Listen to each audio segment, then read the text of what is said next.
What is going on, everybody? It's the Frost, and we're here for Unscripted episode number 107 for your Sunday, February 16th, 2020. On the road to WrestleMania, on the road to Super Showdown for those who want to watch that. Portland, of course, is coming to you tonight. Of course, the XFL has kicked off its second week with the New York Guardians falling to the DC Defenders 27-0, and the Tampa Bay Vipers falling to the Seattle Dragons 17-9. I will give my full analysis to those to you guys on a Tuesday this week, if I am correct, if everything goes the way it should. So make sure you go check that out. Also, side note, my Twitter account right now is unlimbo, right? Because I guess you can't tweet faster than a human cannot tweet like multiple times within a certain period of time, which they don't ever tell you this without them thinking, oh, you're a robot. I got locked out, and unfortunately the number connected to my account I can't get to because I don't have that number anymore. I forgot to change it, but people don't think about that, and so I'm trying to work on that and jump through hoops, so hopefully that'll be back up soon. Anyway, this week's episode of Unscripted, we are going to do everything we always do: Raw, SmackDown, AEW, NXT, and go through some news as well, including the ratings. Beloved announcer, backstage interviewer, is leaving WWE. The fact that MLW accuses WWE of tampering with contracts, which should, if proven true, could mean a lot of bad things for WWE and much more. Let's get this thing kicked off. Let's start with our Raw, SmackDown, AEW, NXTs. Look back on the week. The three big things coming out of all of these shows. Number one, coming out of Monday Night Raw, of course, is the return of Samoa Joe. This guy has had a rough main roster run in WWE. In NXT, I don't think I ever saw or heard Samoa Joe was injured for any length of time. But from the moment Samoa Joe was brought up to Monday Night Raw to this past January, he has been injured many times. Some matches, like there was a match against Rhino a couple years ago that Samoa Joe had no business even having. There was no reason for them to have this match, and Samoa Joe injured himself, so he missed WrestleMania. Right after he missed, I believe Samoa Joe missed his first two WrestleManias since coming to the main roster due to multiple injuries. Well, last fall he breaks his thumb or something and was in a cast, so they put him on commentary. He killed it on commentary. It was fucking fantastic, and WWE didn't want to keep him on commentary. They see him as a big asset in the ring, so he stayed there for about a bit, made his return at the beginning of this year, was included in this feud between Seth Rollins, the AOP, and now Murphy, which Buddy Murphy lost his first name, Buddy, not the first time, of course, but he was added in, and him and Samoa Joe were having a match against, I think it was it Seth Rollins and Buddy Murphy? I believe it was. Anyway, he goes to the outside, does a suicide dive, ends up smacking his head or something, getting a concussion, and was out for 2 weeks. So it's great to see Samoa Joe back. I hate to see this guy get injured. I'm a fan of Samoa Joe. I've been watching Samoa Joe since 2004 when he was in Impact Wrestling TNA as the Samoa Submission Machine, who would go out and was undefeated until Kurt Angle came in.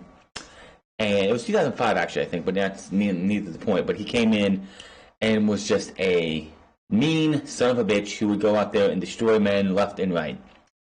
I wish Samoa Joe would have been WWE during his prime, like during his young days when injury was less likely. Unfortunately, this is not that Samoa Joe. This guy is injury prone. I hate to see this guy get injured. This guy is great on the mic. But he comes back. At the beginning of the show, you had Seth Rollins and his cronies, his disciples, in the ring. Viking Raiders and Kevin Owens come out to interrupt them. They brawl with Murphy and the AOP. Samoa Joe comes from behind, and it was funny because you have these 6 guys brawling out there. Seth Rollins is paying attention to them, and Samoa Joe just nonchalantly comes into the ring and just and pretty much says, "Gotcha, bitch," and pulls him into a coquina clutch. which eventually leads to a brawl in which everyone but Buddy Murphy, which he was mentioned many times as Buddy Murphy, because people forgot that this guy lost his first name. But so they had a main event match later in the night with Samoa Joe coming back after 2 weeks off, which, in my opinion, having him gone for 2 weeks, it didn't hurt anything. They found ways to continue the storyline. It's a way to give him 2 weeks off, which honestly, I think the whole Messiah Kevin Owens thing could use a week or two off from us seeing it, because you're just going to burn it out faster than it is worth anything. So it was great to see him back. The main event, of course, saw him eat a pinfall, even though he had Buddy Murphy tapped out, but the AOP was distracting the referee, allowing Seth Rollins to create a stomp, and Murphy to get the pinfall. So that was that. Second big thing on the docket, we knew it was coming, and I don't know why they went this way. But Shayna Baszler makes her debut. Becky Lynch had a good match with Asuka. She had a good match. They had a great match on Monday Night Raw, a good TV match. That ended with Asuka losing to a rock bottom, which I'm sure they'll call it the Beck's bottom or something, because everyone uses a signature move or a special move. It has to be tied into their name or something. I'm surprised the Kevin Owens Stunner is not just called the Owens Stunner or something stupid. But as soon as the match was over, Becky doesn't even get to really celebrate, because Shayna Baszler comes out of nowhere, starts beating the piss out of her, and then, for some odd reason, takes Becky Lynch, pulls her hair back, and bites down, in quotation marks, bites down on the back of Becky's neck. Why? Why is Shayna Baszler the baddest woman in NXT since Asuka practically, the baddest woman in WWE right now, because I think she's better than Ronda, but the baddest woman that they have, who could go out there and legitimately break Becky Lynch's arms, legs, ankles, fingers, toes, if she wanted to. Her knees, her elbows, whatever the fuck she wants. Her shoulders, her hips, whatever she wanted to break, she could break her back, she could break anything. But yet they have her come up and bite Becky's neck. Now, quite clearly, when the biting was over and she brought her mouth up, you could tell it was not real blood. Real blood is not that bright. Real blood doesn't look like tomato soup. Real blood is darker than that. Obviously, especially since it was on the back of the neck. And usually when you see when you have vampires biting somebody in TV shows and movies and stuff, they do it from the side of the neck where the veins are at. If I'm correct, there's no veins on the back of your neck. Yes, if you cut the back of somebody's neck or something, you're going to get some blood, but not at that volume. And how much volume it looked like Becky was bleeding, Becky would have been passed out or dead from how much blood there looked to be. It was not right. I don't know who thought it was a good fucking idea. It made absolutely no sense. All Baszler had to do was come out and do what she did to Dakota Kai in their first match. When she took her arm and she kicked it and she stomped on it for the first time. The first time we saw Shayna Baszler do that arm stomp, which is synonymous with her now. Dakota Kai showed that shit like it broke her, like it tore the muscles, it tore everything out of her arm. She sold that shit. They could have did that to Becky, and a lot more people would have been like, "Wow, that's Shayna Baszler for you. She is a badass who can go in there and just tear the ligaments off the bone just by snapping things back and forth." Why they want the vampire out? This is Vince McMahon doing his best to ruin somebody who is a natural-born badass. Shayna Baszler comes to Monday Night Raw, and already Vince McMahon is on a path to ruin Shayna Baszler's character, and I don't get why he does this. Vince McMahon, as I said before in one of these episodes or something, is a petty motherfucker. Very petty. He wants to take anything that Triple H has made and built up as being special and make them a laughingstock, make them a joke, make them less than what they were before. And this is Vince McMahon doing this to Shayna Baszler. Now, Shayna Baszler, I'm pretty sure if Ronda Rousey comes back, this won't be happening anymore. You know why? Because Ronda Rousey is somebody that you don't want to piss off, because you know Vince McMahon would love anything. If he had a phone call tomorrow telling him that tonight, telling him Ronda Rousey is going to be on Monday Night Raw, is coming to Raw and wants to be back in the storylines on Monday Night Raw, you're damn straight he's going to bend to it. He's going to bend to the will of Ronda Rousey. The vampire shit does not need to happen. I don't know why they had her bite her. I don't get what the fuck they thought it was a good idea. This is just, I feel it's just Vince McMahon being a petty piece of shit. That's all it is. Vince McMahon is a petty piece of shit who sees something that Triple H made into a fucking star. Shayna Baszler should be on the main roster as a fucking star. And you're going to make her a fucking joke. Because that's how Vince McMahon is. I hope it was a one-time thing. I want to hear what Shayna Baszler has to say. I'm sure she'll be on Raw this week to explain what the hell the bite was for. It just made no sense. It was unnecessary. Shayna Baszler doesn't need this to her character. She is badass on her own. Let Shayna Baszler be the bitch heel that she is, who can go in there and snap a bitch's arm or pass the bitch out. That's all she needs to do.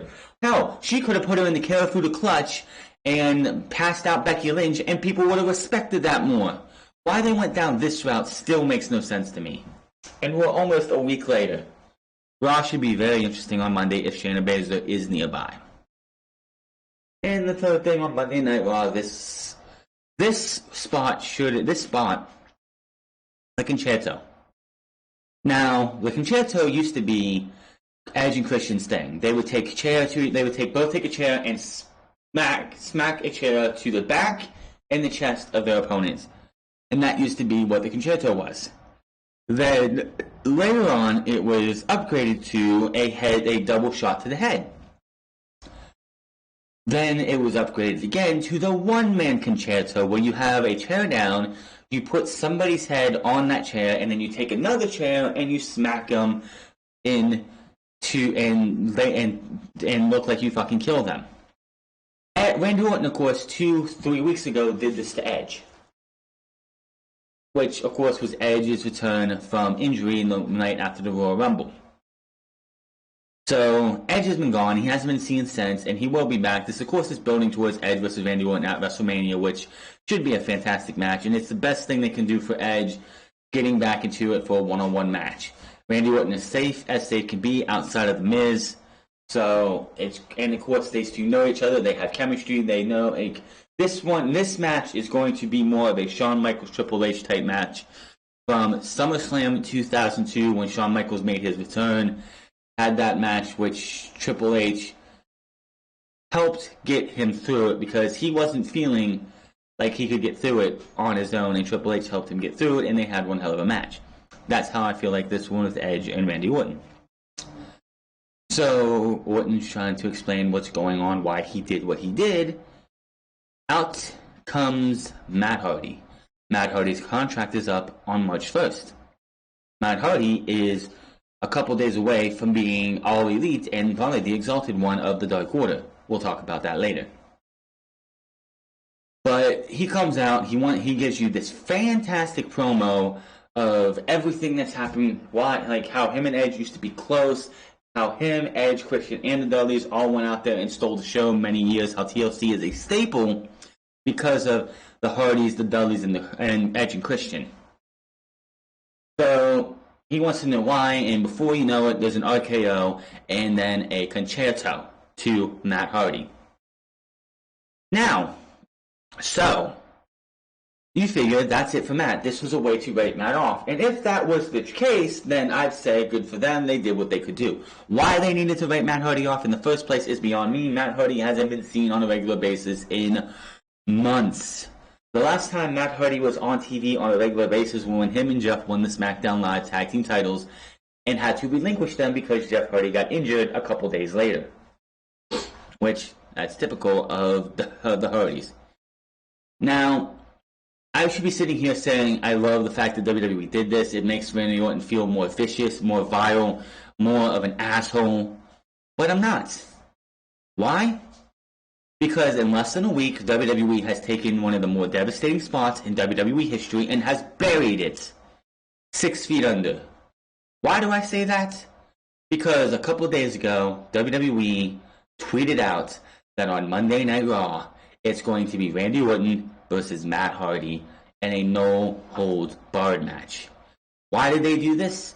Did they want to bury the Conchairto? No, they had no plans to bring Matt Hardy back. This was supposed to write him off. And then the ratings came in. And we'll talk about the ratings as a whole here in a bit, but Matt Hardy and Randy Orton's segment went through the roof, apparently. And WWE's like, well, if that's the case, then we have him till March 1st. We're going to use him on Monday. But here's the problem. You used a fucking one-man Conchairto to the head to Matt Hardy. And then people are trying to justify this shit on Twitter. This is before my Twitter account was locked for unjustifiable reasons. But people are saying, oh, Matt Hardy, like Edge has been out for nine years and has had neck problems. This has nothing to do with Edge's neck, you dumbass motherfuckers. This has to do with the fact that Randy Orton on Monday had Matt Hardy's head laying on a chair, took another chair, and smacked his head. Not really, of course, because it's just the way they do the angle, but in kayfabe, he took another chair and sandwiched Matt Hardy's head through 2 chairs, in between 2 chairs. That should put people out for at least 2 months.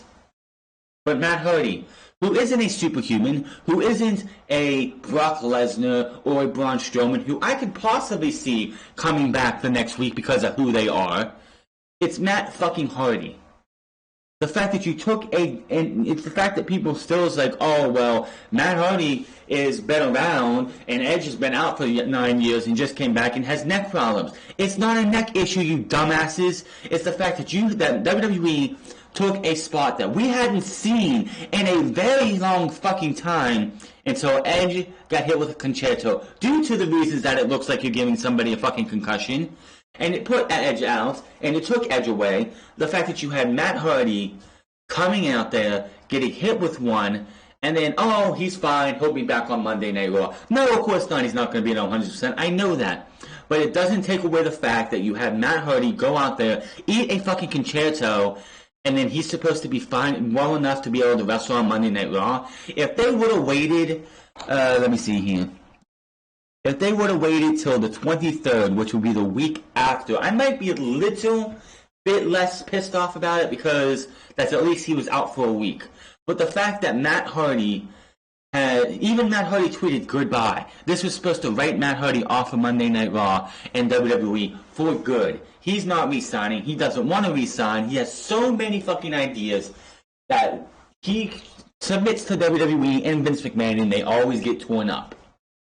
There was the State of the Union a week and a half ago or so, and at the end of it, Nancy Pelosi ripped up the speech, and somebody pictured her mid tear, and Rebby Hardy posted a picture of that where it said Vince McMahon, Matt Hardy's ideas, and Matt Hardy's ideas was the one where it was ripped up.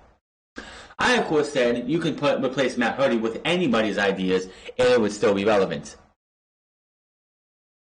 Matt Hardy had hit with a Conchairto. That should be it. We should not see this guy anymore. He should be done. He should be off to the Elite or going to Japan or Ring of Honor, even back to Impact. It doesn't matter. Matt Hardy should cease to exist from WWE. It's a poor attempt at a ratings grab. Now, here's the thing. Hulk Hogan, which is not even in my top 3 things for Monday Night for SmackDown this week. But Hulk Hogan was on WWE television via satellite on SmackDown this past Friday. Why did Hulk Hogan, who has no business even being mentioned in anything because he's not doing anything to the Hall of Fame, why did they bring him on television?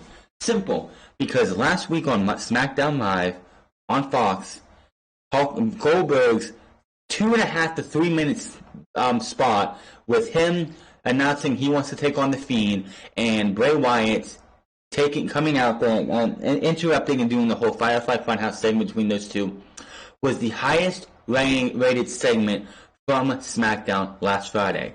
So WWE and Vince McMahon was like, well, people like nostalgia, and we don't want to build an entire show around nostalgia, so let's have Hulk Hogan show up on WWE television via satellite. Here's the problem. You didn't tell anybody until Friday night. Goldberg was announced for SmackDown the Monday beforehand. He was probably mentioned again on Backstage. It was mentioned again on NXT. The only day it wasn't promoted was Thursday because WWE doesn't have any shows on USA or Fox on Thursdays. So that's Monday, Tuesday, Wednesday, and even Friday of promotion. Hulk Hogan got zero promotion, so how the fuck are people supposed to know that Hulk Hogan is going to show up for a very piss-poor segment, which he was fine. His segment was terrible. Bray Wyatt coming in to do his take on a Hulk Hogan entrance in the NWO shit before he tried to be serious with Hulk Hogan and trying to save a sinking segment. It backfired because we'll talk about that in a minute. But that's just the way WWE sees it. They know that their ratings are down. They know their ratings fucking suck. And their ratings are going to continue to dip. So when something works one week, they try and rinse and repeat the next week. They did it with Hulk Hogan this past Friday. They're going to do it with Matt Hardy and Randy Orton this week. Again, kills and buries and makes the entire fucking Conchairto look weak as fuck. Oh, so let me get this straight. If a legend comes back and gets hit with a Conchairto, they should be out for 2 to 3 months. But if a superstar who is on Monday Night Raw or SmackDown on Fox get hit with Conchairto, it's fine for them to come back the very next week. Humberto Carrillo and Rey Mysterio and Andrade have been DDT'd onto concrete, which, by the way, looks tame compared to having your head sandwiched between 2 steel chairs. But yet, I guarantee you, if Rey Mysterio would have showed up on Monday Night Raw this past Monday, people would have bitched and complained that, oh, he got DDT'd on the concrete last week. Why is he still here? But yet, people say, oh, well, Matt Hardy has been in WWE over the last few weeks, over the last 3 years since he's been back. So it's fine that he takes a Conchairto and is back the next week, but when Edge does, it's all because Edge was out for 9 years. Give me a fucking break. That's bullshit, and you fucking know it. WWE wants to bring Matt Hardy back, not just because of the ratings, because they want to do everything they can to embarrass Matt Hardy and humiliate Matt Hardy because Matt Hardy refuses to sign. Somebody tried to say, oh, Vince McMahon wouldn't do that. Matt Hardy's been great to WWE for 20 plus years. Bullshit. Vince McMahon is, again, a petty motherfucker. He knows that when Matt Hardy's contract comes up and Matt Hardy doesn't... It would not surprise me that on February 23rd, 24th, 25th, 26th, 27th, 28th, or 29th, Matt Hardy gets a call from WWE management saying, we're releasing you from your contract. You have 90 days before you can do anything. It wouldn't surprise me if they do that. Why? Because that keeps Matt Hardy from AEW for another 3 months. That keeps him away from Japan for another 3 months. Ring of Honor for another 3 months. And Impact Wrestling for another 3 months. It's just sad that WWE just can't let things go. Matt Hardy doesn't want to sign with WWE because he knows that he is going to be stunted there creatively for the rest of his career. He has more to give. He has more ideas. He wants to help other superstars out there get better and work with certain guys in a positive way instead of just being a jobber to people. And he knows that staying in WWE is bad for Matt Hardy. So he's not staying, so Vince McMahon's like, fuck it, we're gonna embarrass this motherfucker. He doesn't want to stay. I'm gonna bury him 6 feet under, so when he leaves, nobody wants to book this guy, and he'll come crawling back to WWE, god damn it. Unfortunately, this is Matt fucking Hardy. You can try and bury this guy as much as you can, Vince. His legend, him as a legend, is solidified, and there's not a damn thing you can fucking do about it. You can bury him on Monday, you can bury him the next week, which will be the last time you get to on a Monday night. But Matt Hardy, as he says, will not die, will leave WWE on March 1st. Hope the fuck he will, which is, of course, on a Monday. And go off to be Elite on, March 4th. Yeah, March 4th. Great, that means my birthday's on a Monday this year. Yay! But Matt Hardy, I hate the fact that they're doing this to Matt. Matt deserves better than this. He really does. So that was my ranting there. WWE just buries and makes the entire spot that they did on Monday absolutely worthless and makes it weaker, makes it look weak. Now, over to some positive shit. AEW. AEW had 2 title matches this week. They had a major debut, and they had more teasing of the Exalted One. And of course, that first big thing of this week was AEW continues to tease that Christopher Daniels is the Exalted One. Even this week, you had Excalibur, Tony Schiavone, and JR mentioned, because the first match of the show was the tag team title rematch between SCU and the tag team champions. And the Dark Order comes on right before this match starts. They send the warnings that we're going to be around and that we're waiting for the Exalted One. And Daniel says, and who's out there, says, you know what? I'm going to go check out this. I'm going to go check on this. Which, in hindsight, people can say, oh, well, that just proves it right there. Daniels is the Exalted One. I'll say this before, and I'll say this again. I'd be surprised if Daniels is actually the Exalted One. As far as I'm concerned, Christopher Daniels is not the Exalted One. I've seen this song and dance before, and it's not any different. They did this in Impact Wrestling with Aces and Eights, where they made it look like, for weeks and months, that James Storm was in fact, the leader of the Aces and Eights. And then, in one fell swoop, they duped everybody but me because I knew exactly that it wasn't James Storm. It made no fucking sense. Why would a cowboy want to be a leader of a biker gang? Either way. And of course, yes, it would make sense because Christopher Daniels' nickname is the Fallen Angel, and it would kind of go into what he is and what he has been before. But it's just too. They're pushing this too much that he is going to be the Exalted One. This is going down the same blueprint that they did with Impact Wrestling. Christopher Daniels and Frankie Kazarian were in Impact Wrestling at the time that Aces and Eights was going on, if I'm correct still. I know Daniels was, right? And I believe both of them were. I could be wrong. But somebody who's working in the back obviously was in Impact Wrestling at the time. I think it was actually, the Young Bucks? Anyway. But this thing's just leading down the path that you just don't have every single time that the Dark Order is out there, that Daniels comes out there, goes to fight them, and they back off. They're doing this. They're following the blueprint of the Aces and Eights for this entire reveal of the Exalted One. Daniels comes out. The Dark Order is fighting, beating people up. Daniels comes out. They back off. And it looks like Daniels is the Exalted One. Even on Being the Elite last week. Not this past Monday, but last week. Scorpio Sky wanted some tape, and he pulled out a bag that Daniels has tape in, and there was a Dark Order mask. Not a Exalted type Dark Order mask. There was a purple one. Like, the Beaver Boys wear. So, they're teasing the fact that it's probably Christopher Daniels, but I don't see it like that. I don't know who the Exalted One is. People are saying Matt Hardy could be the Exalted One.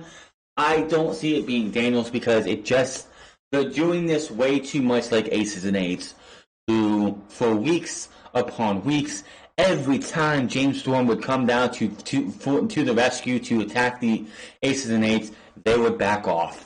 It's the same fucking blueprint. So when Christopher Daniels finally gets laid out by the Dark Order, everyone's going to sit there and be like, oh, well, I guess he wasn't the Exalted One. And I'm going to sit there and say, I fucking told you. I've been telling people it's not Christopher Daniels. I don't know who it is. It could be Matt Hardy, broken Matt Hardy, but I don't think it will be. Nyla Rose.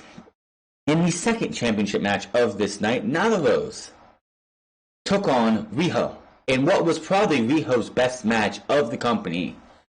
Even though I know on AEW Dark last week you had that mixed tag team match from the Jericho Cruise, which, oh my god, just watching it from the one phone, I mean, whoever was running that camera, props to you, but I would never want to see a match like that again. That was just so nauseating. But this was her best match in a one-on-one setting. By far, I don't know, it's like someone said Nyla Rose is like a Brock Lesnar type person. The smaller the person they face against, the better the match is. This compared to the match on October 2nd, this match was by far and away much, much better. This was a fantastic match. Both women were able to bring out the best in the two. I'm still not a big fan of Riho, but Nyla Rose is your women's champion. One of the biggest problems outside of the fact that she's not believable as a champion and she's not believable as a wrestler is the fact that Riho lives in Japan. She's not doing like Shida. Shida's moved or is moving to the United States. She's going to be living here. But not Riho. It costs them a lot of money to bring Riho in on a weekly basis. It's not like the Young Bucks who are coming from Rancho Cucamonga, California to Huntsville, Alabama. It's Riho coming from her home country of Japan to Huntsville, Alabama, or Cleveland, Ohio. It costs a lot of fucking money. This isn't like it's not like Riho comes in on like February 14th and is there in the United States for the next 3 weeks, so they have her for the next 3 weeks. No. Once this taping's over, which the next episode is on the 18th, if she was on the 18th, she goes home and she goes back home and we won't see her for a while. And it made her being a champion a bust. She was absolutely the worst champion in the company. The entire, I don't know why they went with her outside of the fact of the obvious reasons that she is the favorite of Kenny Omega. I would have went with Shida over her because Shida, again, is moving or has moved to the United States. So they have more access to Shida. Shida could show up a lot more. Riho was the AEW Women's Champion going into this match. But we've only seen her, there's 7 or 8 episodes, 9 episodes of AEW. Not that much. There's 6 or 7 episodes this year of AEW. We've only seen Riho in 3 of those or 2 of those. That's not enough. Now, I'm not saying the champion needs to be on every single episode of TV, but having her from the time she won the title in October 2nd to her losing the title on February 12th, Riho had only been seen probably 35% of the time.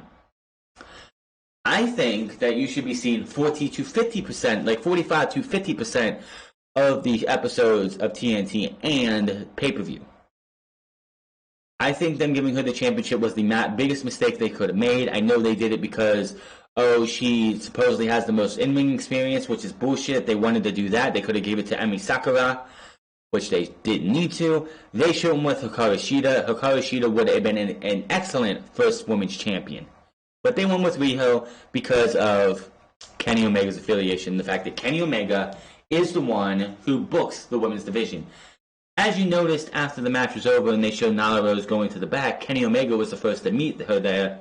And just the disappointment on his face, the fact that his protege, his favorite mixed tag team partner, his friend, a lot of people think his lover, which I'm not going to speculate on that, I don't care.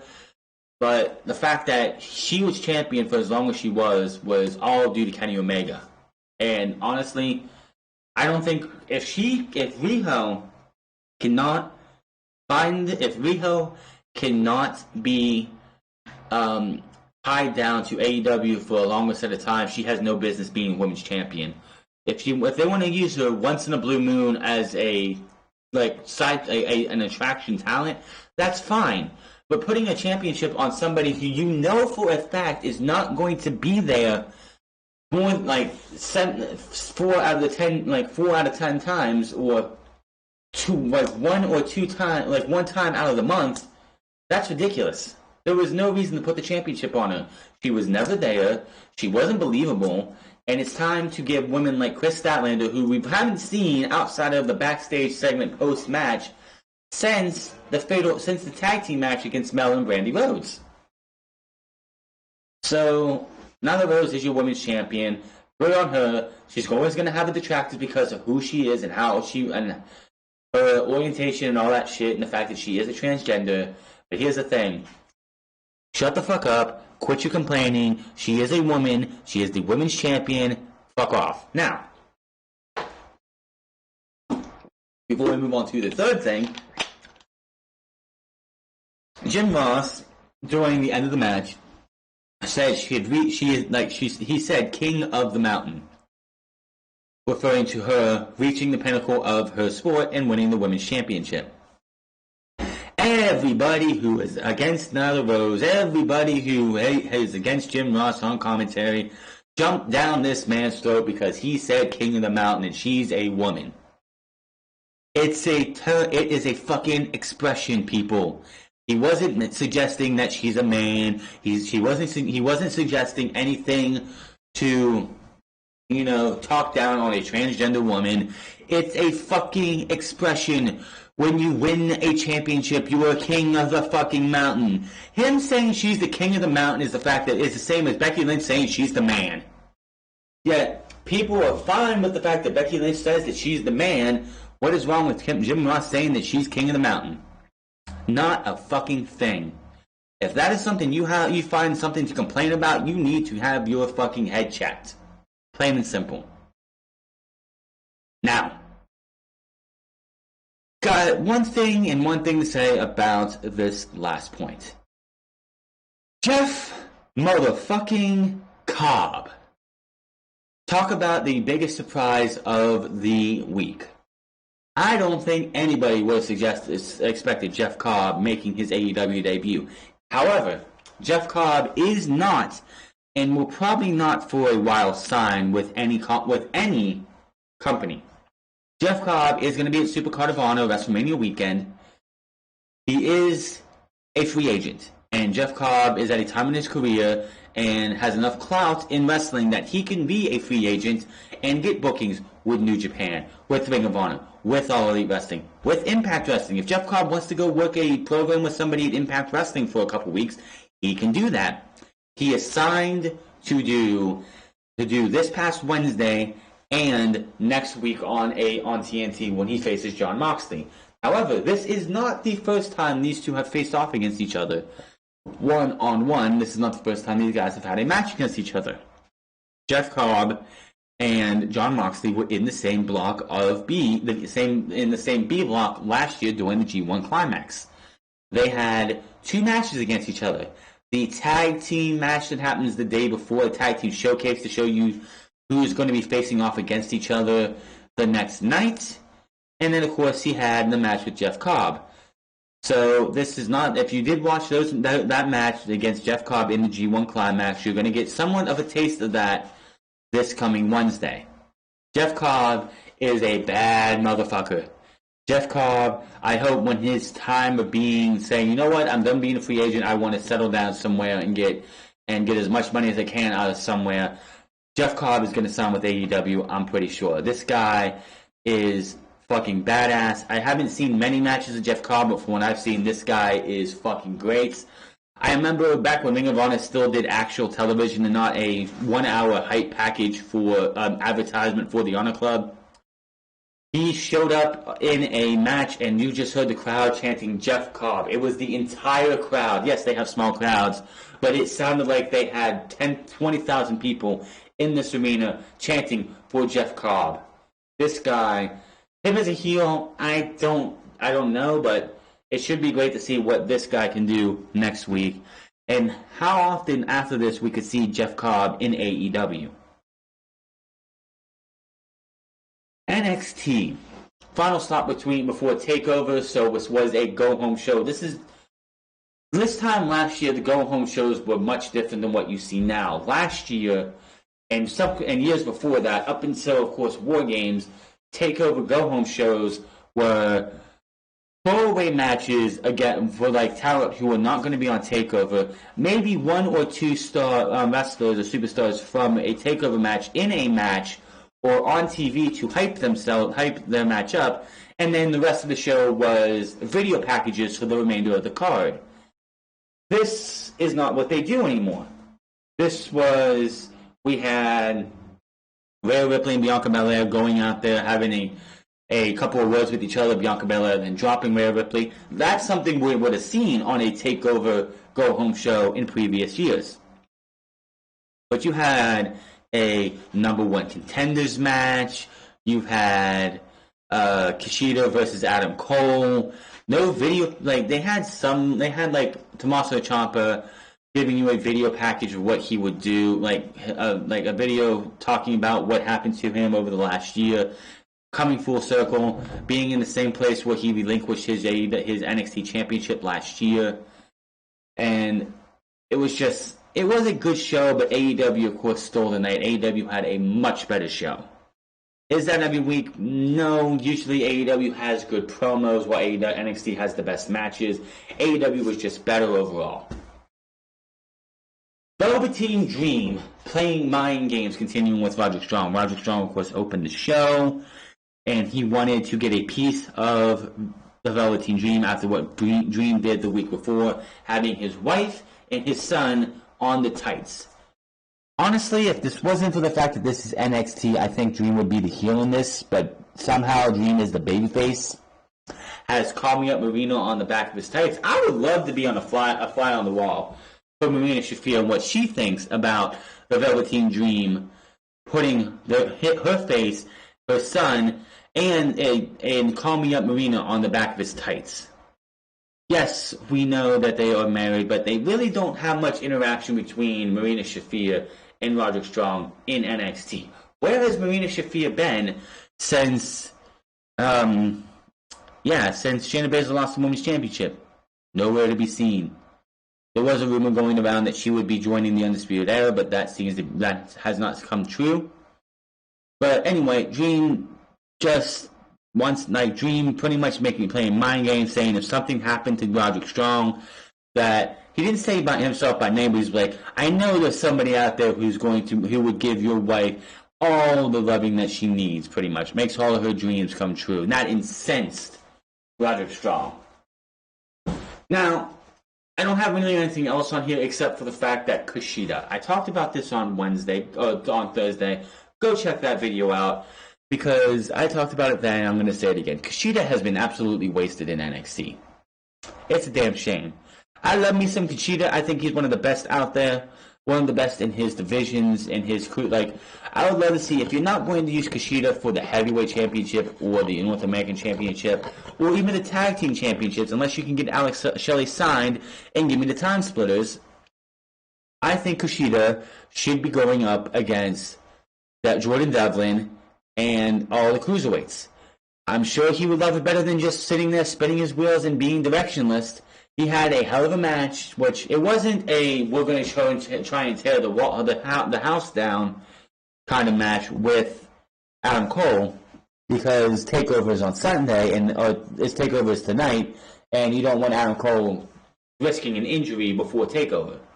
If this match between Kushida and Adam Cole happened next Wednesday, whether he's champion or not, I'm pretty sure those two would go out there and try and tear the house down and been trying to rival a TakeOver match, but that didn't happen again.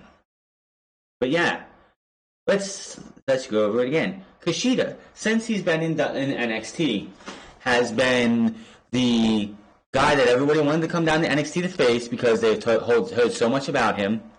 Feuded with Cameron Grimes over the fact that he took Cameron Grimes' hat. Had a mini feud with Volta and Imperium, which ended up having him fracture his wrist. So whatever they were going to do with them was scrapped, which I still, to this day, think it was going to be Kushida, Matt Riddle, Keith Lee, and Dominik Dijakovic versus Imperium in War Games, but they went to the Undisputed Era versus Tommaso Ciampa and Keith Lee Dominik Dijakovic and Kevin Owens in War Games, which, again, I think had Kushida not got injured and everything else would have fell into place, Adam Cole would have taken on Tommaso Ciampa at TakeOver War Games, and we would have had... The Undisputed Era would not have been in War Games this year, even though they know they've been in War Games all 3 years. This would have been a year they would have missed because it would have been Volta and Imperium versus Kushida, Matt Riddle, Keith Lee, and Dijakovic. But again, Kushida fractured his wrist, and so anything they were going to do with Imperium and Kushida kind of went out the window, and it was a damn shame because I think that would have been fantastic. Has been just having random match after random match after random match, and then gets put through a box last week to having a match this week with Adam Cole. Yes, he was in the Dusty Road Tag Team Classic for one match, which, again, I don't know why you couldn't have had Alex Shelley signed for at least 2 weeks, giving us the time splitters at least a couple times. Yes, Alex Shelley and Kushida have had a couple matches in NXT's house show circuit, but he's not signed to WWE. He was at the Free Honor pay-per-view they had last week. I could be wrong about that, but I know he's got at least 1 or 2 matches left with Ring of Honor. If Alex Shelley signs with NXT and him and Kushida are teamed up again to be the time splitters, then all my complaining will go out the window because at least you have some direction. Those two will be far and ahead going for the tag team titles, probably going up to get them at Tampa or Boston, or whatever they're going to have in between. So Kushida, I hope they figure something out, but it's more and more clear to me every single day that Kushida was brought to NXT for no reason other than to get him out of Japan and to keep him from going to AEW, Ring of Honor, or Impact Wrestling, or anywhere else.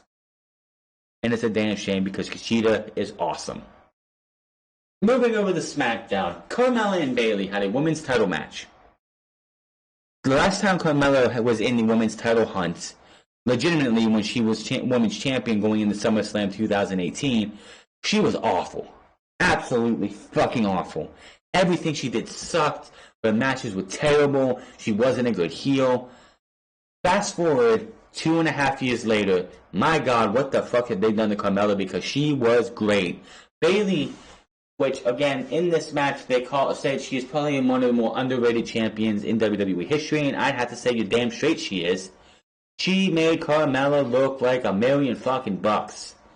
I'm not saying Carmella didn't have her own part in this, but Carmella and Bayley went out there. This match itself shows you what happens when two people who are really good friends or best friends in backstage go out there and have a match with each other. This was fantastic. Not much else I can say about it, but if you want to see I wouldn't say it was one of the best women's championship matches of the last few years, but it was a good championship match. It was one of the better championship matches of this year with WWE. Now, the biggest thing going into this show was Otis and Mandy. What is Otis and Mandy going to do? Are we going to have a beautiful date for these two? As the final segment, we're going to see these two having a good 5-minute date where it all starts off great and then fully falls into chaos with Mandy throwing her drink into Otis or something else. Or would we happen to see these two on a date and then Sonya Deville shows up and professes her love to Mandy Rose, causing all types of chaos and craziness. Which I don't think would have been a good idea because I'm pretty sure Otis would have been like, me like it. Too late, yeah, Tucker, yeah. I think that would have happened, which, again, I think would have been a lot funnier. What did they do?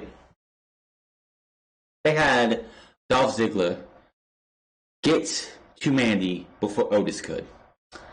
And Otis, I think, learned the cardinal rule of don't leave your lady waiting.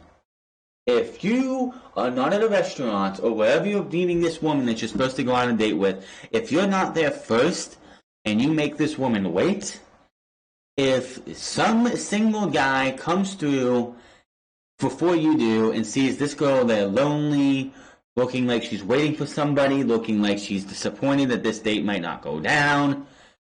They're going to walk up there and give them and make them feel special, make them feel good, and you're going to be sitting there holding flowers, and you're going to be sitting there holding a bouquet of flowers as your date has been stolen by somebody else. Otis spends the night in the Heartbreak Hotel, and this is going to be good for Otis in the end, because if WWE, which actually it could be bad for Tucker and Heavy Machinery. If this is WWE's attempt to build Otis up as a single star, it's great for him because Dolph Ziggler is one of those guys that you go into the ring to and you learn from. If I'm correct, Otis Dozovic had a match with an evil heel Tommaso Ciampa for the NXT Championship. Well, no, it wasn't the NXT Championship. It was just a singles match. And Otis, who was not known for a singles pedigree or being in a singles environment by himself, went out there and Tommaso Ciampa made him look like $1,000,000. Otis came out of that match looking better than when he went in. I fully expect that if Otis goes out there, even Tucker, who even on Twitter on Friday said that after the thing was over that he's coming for answers and he's coming to beat some ass, I think Otis and Tucker as a whole against a Dolph Ziggler could come out looking much better than they do walking in. So this could actually be good for both Heavy Machinery boys if they both go on to take on a Dolph Ziggler in different weeks. So they could have went this a different way and had Otis been humiliated, having them have their dates. He says something that turns out to be insulting. She throws a drink in his face, says some bad shit to him, and makes him look like and pretty much demeans him and makes him cry in front of everybody in this phony restaurant that they were in. They could have went down that route, but they didn't. This was the way to do breaking Otis's heart at the expense at the way they did. Did I tear up? No. Was it something I expected? Yes. Now, yes, I've been down that road before, just like everybody else, that you think you have this beautiful girl. You think, or beautiful guy, beautiful girl, whichever it is, and you think you have it in the bag. You're going to go out with this person, have a great date with them, and then somebody else comes in and just interferes, or something else happens and it doesn't go your way, and you're left heartbroken. I've been down that road multiple times, but it's just, I've never been down that road where I'm going to make somebody wait, and that's the thing, is that Otis just, you should have been at that restaurant first. The fact that we saw a segment where Mandy came in, and then another segment later, she's sitting there and she's checking her watch, wondering where Otis is at, even though we didn't hear her say anything. And then we get to another segment, which is at least another 20 minutes later. She was probably waiting at that restaurant setting for at least 35 to 40 minutes. You never want to leave a woman waiting, because she could have got up and left. He could have walked in there and she was nowhere to be seen, because she left because he never showed up. Never, there's a lesson there. Never leave the lady, or never leave your date waiting. Not lady, but never leave your date waiting. Because if you do, you could be sitting there, handful of roses, while somebody else is wooing your date. So if anything, if you were wondering, all those little kiddies or those teenagers want to take anything from this entire Otis getting his heart broken segment, it's this: never leave your date waiting. Make sure you're there first. Make sure that if you're a guy, you should be waiting. You should be there first. Don't ever be there second. If you're a girl, if you're the one who invited the guy, make sure you're there first. If you're a LGBTQ person and you're there with somebody of the same gender or whatever, don't leave them waiting, especially if you're the one who invited them or wanted to go on a date. Otis, we'll see what happens next week. This should be interesting. I would not surprise me if Otis and Dolph Ziggler have a match at Super Showdown, because that's how WWE is going to do. And of course, the third thing from SmackDown is Vince won't let Baron Corbin versus Roman Reigns die. Yes, I know they have a match at Super Showdown. Do we need a match between these two at Super Showdown? No! You had loser eats dog food. You can't top that. You just cannot top that. There was nothing they could do that could top loser eats dog food. Why WWE continues to think that they need to continue this on? I know. Elimination Chamber is coming up next. Then we have WrestleMania. But don't you think we could already have ourselves building towards WrestleMania for Roman Reigns? No? Well, fuck on you. Also, speaking of the Elimination Chamber, it just feels like the Elimination Chamber is lost. The Elimination Chamber, since it was brought back to pay-per-view after the 11 one, whatever the one Ryback won the Intercontinental title at, it was like 2015. So it was like when they brought the brand split back, and 2017, the Elimination Chamber has been in February. Due to Super Showdown and the fact that they're doing TakeOver Portland on a Sunday, the Elimination Chamber was moved to March, and Fastlane was eradicated from the pay-per-view calendar as it should have been. So it just feels like the Elimination Chamber is forgotten about. And the fact that you're having, and that's something else I forgot to mention, Bayley will be defending her title at Super Showdown, which is going to be a first for the women, because WWE ran out of first things to do for women in the United States, or this part of the country, or part of the world. So they got to figure out how they can do more first at Saudi Arabia. So, yes, we're going to have a match next week. The winner faces Becky Bayley at Super Showdown. But it just feels like that they could be building something for the Elimination Chamber. Give us something for the Elimination Chamber. It's only going to be a few short weeks after Super Showdown, so you're not going to get to have a proper build. This is the problem with having... Super Showdown should have been this past week, or it should be this week. Super Showdown, in my opinion, could have been this past Thursday. Why? Because it could have been.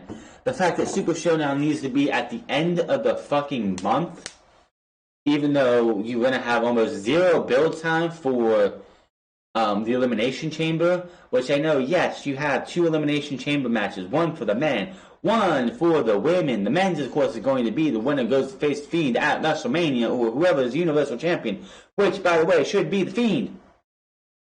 But it doesn't mean that you should be sitting here waiting, like, the Elimination Chamber shouldn't feel like it's just an afterthought. The Elimination Chamber still is one of the best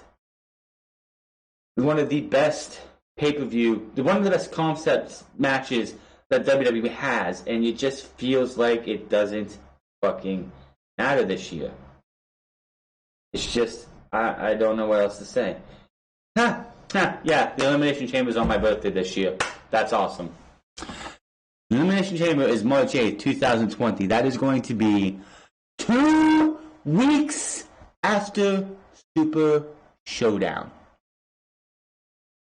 And then after that, you have 4 weeks to WrestleMania. So again, why couldn't Super Showdown be on the 13th? So then you would have 3 weeks at least. You have 2 weeks. 2 weeks between Super Showdown and the Elimination Chamber. That's not enough time to build pay-per-view. Not at all. WrestleMania, you could actually, if they wanted to, they could have put the Elimination Chamber on the 15th, which would give you 3 weeks between WrestleMania and Elimination Chamber. But there's already matches being built for WrestleMania. You have the 2 major matches. Everything else gets thrown in there anyway. I mean, you already have WrestleMania's women's matches being built with Shayna Baszler and Becky Lynch, Rhea Ripley, Charlotte Flair. Drew McIntyre and Brock Lesnar. The Universal title contender will be decided at the Elimination Chamber. It's just going to be the Elimination Chamber. Yes, it's like the Royal Rumble. The Elimination Chamber has the 2 chamber matches, and that's what people watch.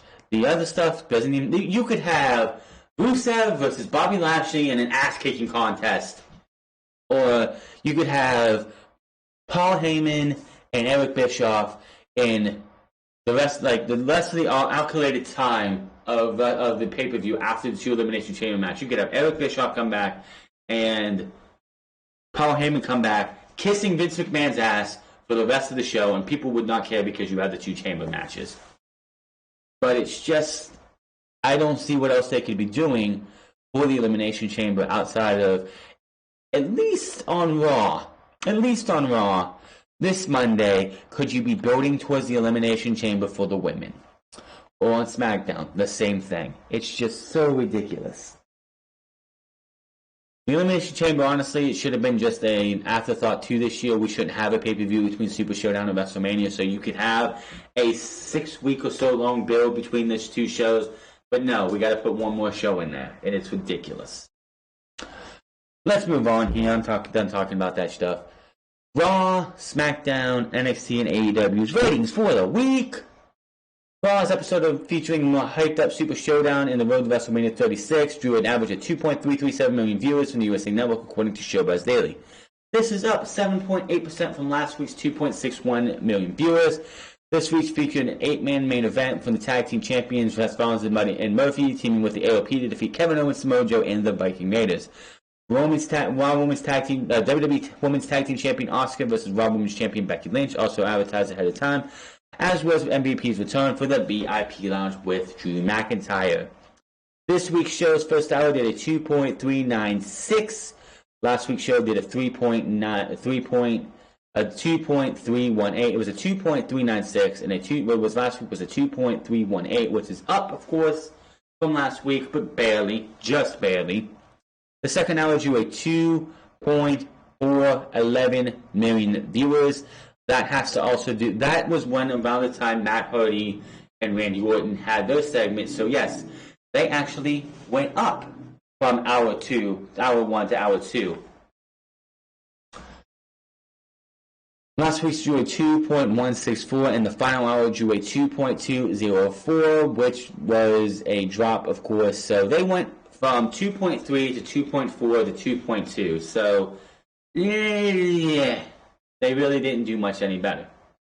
This week's show was number 8 on the night in viewership behind Hannity, Tucker Carlson Tonight, The Ingram Angle, The 5, Rachel Maddow, and the 2 airings of Fox News Channel coverage of the New Hampshire primary. WWE ranked number 1 for the night for the 4th week in a row on Cable Top 150, with an average 18 to 49 demographic of 0.80, which is the second highest ratings of the year. Hannity topped the night in cable viewership with 4.4 million viewers, ranking 10th on the Cable Top 150 with a 0.32 rating in the 18 to 49. What the fuck is Hannity anyway? Can anyone tell me, is that a political show? Why are people watching a political show on a Monday night? Give me a break. So Monday Night Raw gained viewers, and again, the 2.411 was around the time Matt Hardy and Randy Orton were out there doing their thing for about a good quarter. I think a good quarter of that hour was in that one segment. So that is why, another reason, again, why Matt Hardy is coming back this week and killing a spot that we don't see very often, that they brought back to do for Randy Orton and Edge, and then they brought it out, and it got a huge rating in that second hour of 2.411. So they're like, you know what? Let's do something else with them. Here's the thing. As I stated on Monday, on this past week, and we'll talk about the SmackDown ratings here in a second. Now, of course, Goldberg, him being advertised for like a couple days in advance, got him to have the highest rating quarter segment of the night last week on SmackDown. So WWE decided, without any advertisement until the day of, let's put Hulk Hogan in that same position. And according to the prelims, which we'll get to in a second, that backfired. So I think this is going to backfire. we'll just have to wait and see. And here we are for week 19 of the Wednesday Night War. AEW topped NXT once again as NXT put up the final bill for Sunday's TakeOver Portland event. AEW episode drew 817,000 viewers on TNT, topping a 757 viewers scored by NXT on the USA Network by only 8%. AEW ranked 10th in the cable top 150, while NXT ranked 21. AEW ranked 64 in viewership, while NXT ranked 66. Last week's AEW scored 928,000 viewers, ranked 11 in the cable top 150 and 31 in viewership, so it was down 12%. NXT was down 1.7 from last week's episode, which drew 770. Ranked 34 in the cable and 35 in viewership. AEW drew a 0.30 in the ratings of the 18 to 49, being NXT's 2.24, down by 25%. Last week's AEW show drew a 0.36, while NXT drew a 0.22. It's that in that demographic. So AEW was down 17 while while NXT was only down 9. The NBA game between the Lakers and the Nuggets on ESPN topped the night in 18 to 49 on cable, top 150 at a 0.58 rating. Which, yeah, so NXT and AEW, that's the thing that they have to deal with, is that ESPN games on Wednesdays that you see are usually big-time games like the Lakers and the Nuggets, or the Raptors and the Bucks, or something like that. That's the NBA has schedules their games like that. That on Wednesdays you're going to see, especially later in the season, you're going to see playoff-type games that could see teams that are pushing for the playoffs in those games. So a lot more people are going to watch. And the only time I think that AEW and NXT will actually get a breather from sports is in June or July, when it's baseball, and it's the beginning of baseball, and nobody really cares about the beginning of baseball. The Masked Singer on Fox topped the night on network TV with an 1849 demo of 1.8, but just 6.997 million viewers. NBC Chicago Fire topped the night with an 8.281 million viewers for a 1.1 rating in the key demo. Yeah, geez.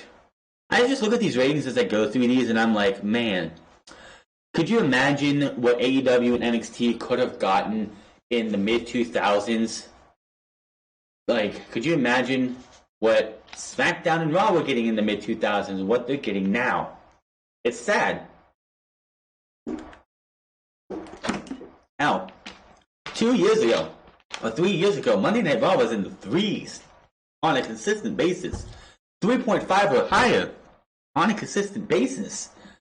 And now we're there at 2.4s or 2.1s or 2.3s or 2.1s.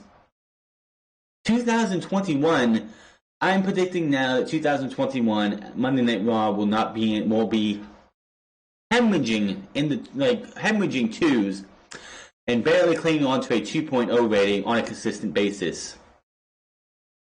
Now SmackDown. Friday's episode of SmackDown drew an average of 2.482 million viewers in the overnight rating. According to Showbuzz Daily, Hour 1 drew a 2.521 million viewers. Then the second hour dropped, which I believe the Hulk Hogan segment was in the second hour. Dropped to 2.442 million viewers. SmackDown also drew a 0.7 rating in the 18-49 demo, which was tied for the night alongside MacGyver, Hawaii Five-0, and Blue Bloods. If the number holds up, it will be down from last week's SmackDown, which I don't know why I keep saying if the number holds up, because the number never holds up. Even the October 4th edition of SmackDown, the prelim number put it at one number, and then it dropped, and it continues to do that every single week. Which last week drew a 2.538 million viewers with a 0.8 rating in 1849. SmackDown was 7th for the night among networks and viewership. It came behind Be My Valentine, Charlie Brown, MacGyver, Hawaii Five-0, Blue Bloods, Lincoln Rhyme, and Dateline NBC's. Blue Bloods topped the night with a 7.53 million viewers. So, these are your ratings. Now, next week's episodes of NXT and AEW should have really interesting ratings. Why? Well, one, it's the fallout from NXT TakeOver Portland for NXT, and two, AEW has been advertising Cody versus Wardlow for 4, 5, or 6 weeks in a row. Now, the reason AEW would almost hit 1 million viewers last week is because of the strapping of Cody Rhodes.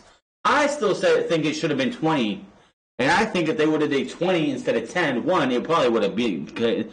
Cody would be a lot worse off than he was, but I think the ratings would have hit 1 million viewers because it would have taken a lot more time than they had. I think they only did... The strapping was, 15 minutes? You add another... 10 minutes onto that, 15 minutes onto that, and the last half of that show was Cody Rhodes getting strapped, beaten with a strap. I think they would have had 1 million plus on that night, but they didn't. But the cage match has been advertised for weeks upon weeks. It's been over a month since they first made that match official, and here we are coming up this coming Wednesday. Do I think that AEW is going to be in the millions? I don't think so, but it's going to come awfully close. Especially if that's going to be your main event. Next week, you have Jeff Cobb versus Jon Moxley. A tag team battle royal. The winner goes to Revolution. And a fucking first time ever cage match. AEW is in prime position to get back to 1 million viewers if they pull everything right.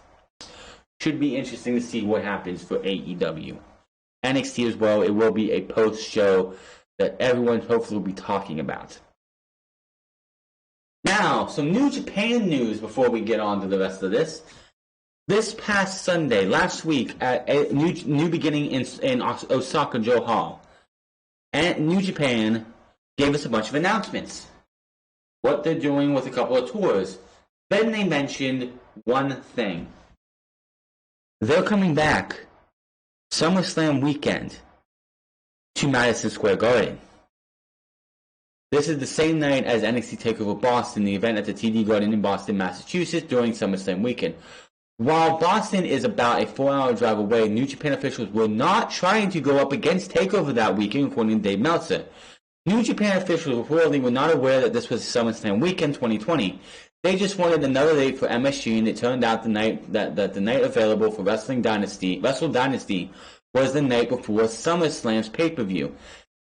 And on the first ever TakeOver Boston event, New Japan running in the next biggest market during SummerSlam weekend is just be a coincidence, and I absolutely believe them. Now, the fact that they see, when it comes to booking these shows and booking a place like Madison Square Garden, it's not up to New Japan. New Japan, hell, they could have got let me think here. They could have been told by Madison Square Garden's people that we could fill you in on October 1st, and New Japan would be like, we'll take it. They gave them the night before SummerSlam. The night before SummerSlam, which is on August 22nd. So New Japan's like, hey, we'll take it. That's the best we can do. Okay. Then people were probably, when they made the announcement, which was, of course, this past Sunday, there were probably people on Twitter mentioning this stuff. Oh, well, they probably mentioning how they're going up against WWE. It's TakeOver versus Wrestle Dynasty, even though they're in two different cities. This isn't a G1 Supercard thing, which was totally intentional. G1 Supercard, whether you want to say it or not, was totally intentional to go up against NXT until Vince McMahon got cold feet. And even though it was sold out, and there's still millions of fucking people in New York who were in New York that weekend, they moved it to Friday instead of Saturday because Vince McMahon didn't want TakeOver to look empty, to not be sold out while G1 Supercard was sold out the same night. But this one I don't think was intentional. I don't buy it with being intentional.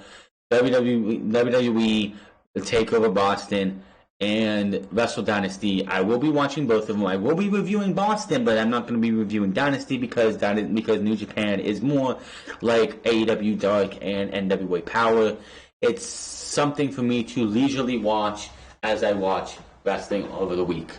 So I still got to sit there and prepare myself if I can find Bloodsport, I'm trying to prepare myself for Minoru Suzuki versus Orange Cassidy.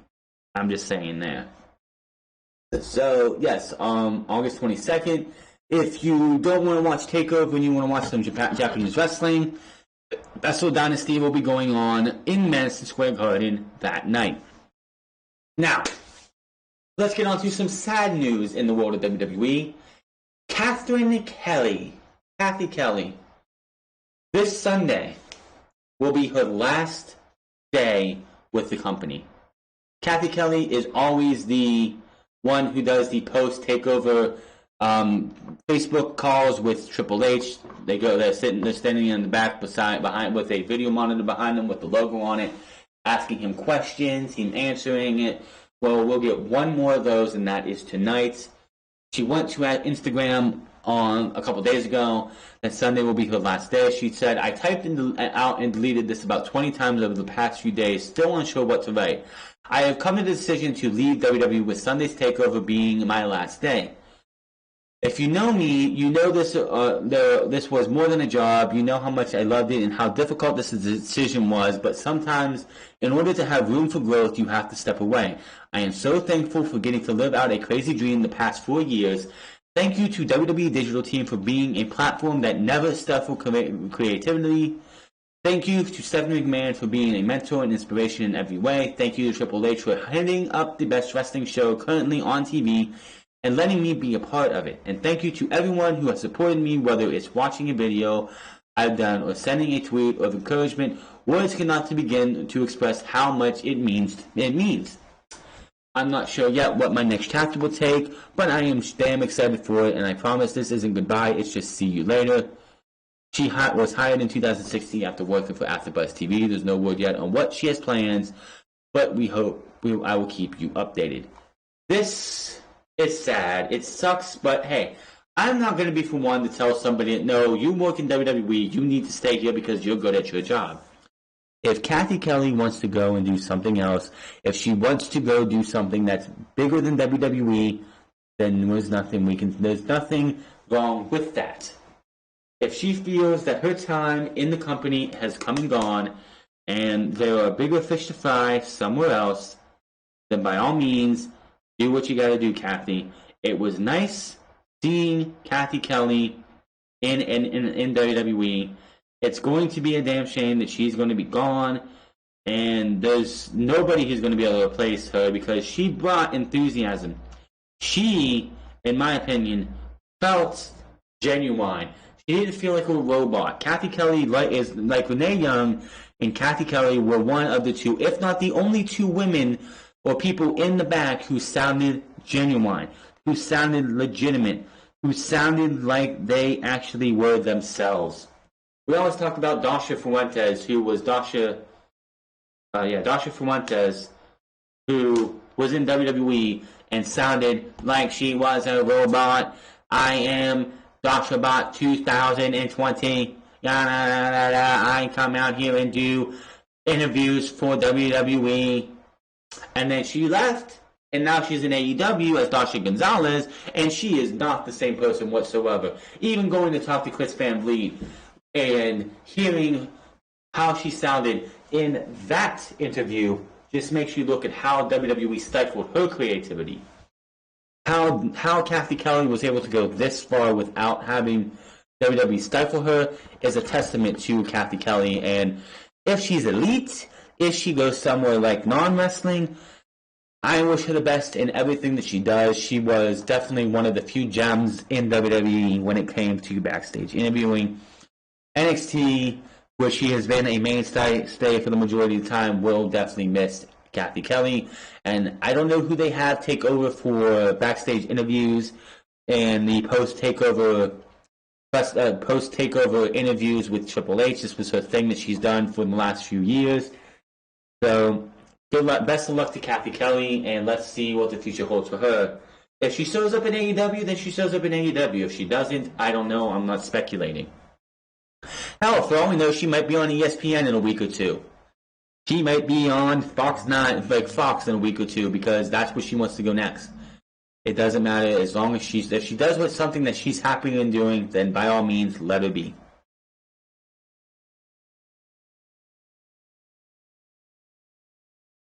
Now, MLW. This one. Oh my goodness, this one. MLW. has accused WWE of contract tampering and say they have proof. MLW have reportedly claimed that WWE is tampering with MLW talent contracts, according to PW Insider. MLW's attorney engaged with WWE's attorney over the issue this week. A source told PW Insider that the promotion had evidence against WWE. According to talent contracts, talent is permitting to work with WWE considering a breach of contract to have any direct communication with the company. It was also noted that the situation had nothing to do with former WWE star and current MLW star Davey Boy Smith Jr. being on the bump this past Wednesday with other multiple MLW talents. Yes, if you watch The Bump, which is the talk show that WWE does, which is just something, it's a new type of live thing they do. They put it on YouTube, they put it on the network. It's actually something that WWE promised they were going to do, an in-studio type show like this, back at CES 2014 when the network was first introduced. They talked about an in-studio show. This is what we have, but it's on YouTube and every other social media platform that they have. But yes, David Hurt Smith, or David Boy Smith Jr., was on this past week's episode of The Bump. I'm sure he had to get clearance from MLW to do it. He probably got clearance. That's why he was there. Because TJ Wilson, also known as Tyson Kidd, was on the show with his wife. They were going over their careers, and because it was a pre-Valentine's Day edition, they got to hug cats and be around some kitties.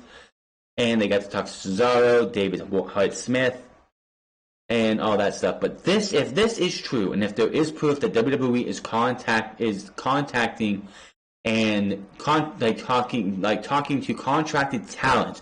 See, when it comes to contract tampering, this is a big thing that happens in the NBA.